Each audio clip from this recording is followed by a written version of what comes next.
Maverick's question is, Darwin seems to be all the rage at the moment. Should we be looking there? If not, why not? So I guess touching back to the start of the session. So from a capital growth perspective, Darwin's moved about 16% in the last 12 months. Keeping in mind, there's been about the best part of 20 years of some pretty poor performance in Darwin, or the Northern Territory as a whole, really.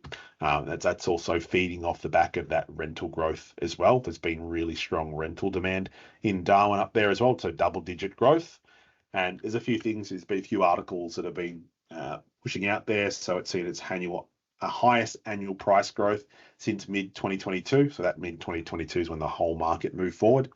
And there's a few things kind of feeding that in terms of there's some projects happening in the background there, but a lot of the economy is really supported by gas, defence, agriculture, and public sector employment, which I'll touch on there in a moment.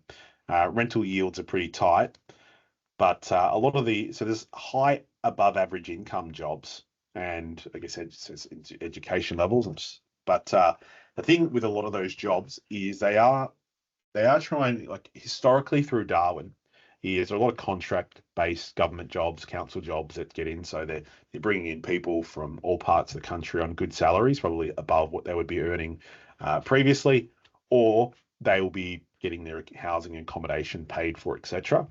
But they're fixed jobs and they typically don't stay forever. So there's absolutely going to be people that will stay, that they'll go there and they'll absolutely love it. But from my experience, knowing people and speaking with clients as well, they go there for their contract or a shorter time and they realize the grass wasn't greener, I should say.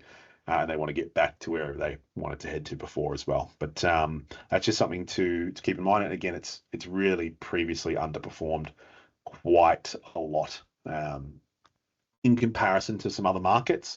But I guess why it's a not for us, for Joseph's question back there, is that in terms of insurance premiums, it's among the highest in Australia, particularly due to natural disasters, so cyclones and floods. So the national average, it's more than double versus the national average. And the other things as well is contents as well, high crime, high crime, like extremely high crimes, vandalisms, etc. as well. So for us, cyclone, extreme crime rates, extreme council premiums, I ran through with a portfolio review with a client the other day, and they had property in Alice Springs and in the upper part in Darwin, and their outgoing costs were basically nearly double on every line, if not triple.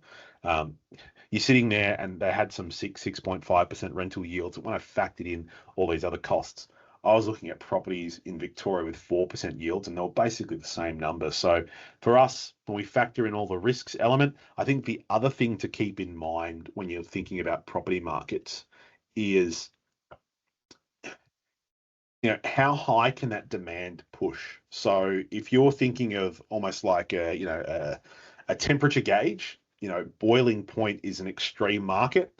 Could you see a Melbourne, a Sydney, or Brisbane, or a Gold Coast get to a boiling point pressure market? And what I mean by that is first home buyers, interstate investors, upsizers, downsizers, internationals coming in, everybody wanting to pile into that market and demand in there. Absolutely, I think everybody could agree that in those markets, we could see everybody wanting to pile in. Now, when I think of an area like Darwin, for example, I think you will find the odd person who there's a group of investors out there that once they see a market that hasn't moved, they're almost like gambling. They're chasing like, well, it hasn't moved yet. The roulette wheels kept coming up red. Eventually, it's going to turn black. So I'm going to put my stake on the table, and I'm going to bet on black this time. And eventually, it'll turn black eventually. So I think what you won't find, though, is you just won't find that kind of manic pouring into the Darwin market. So when I factor in all that, and then I factor in the costs of outgoings, the insurance premiums, the weather climate risks, the crime and vandalism risks, it's just a no-go for me. I just think there are better locations we could invest in where we might get a similar return or even better return, but without taking on those risks. I mean, good investing in general, whatever it is about reducing your risk exposure.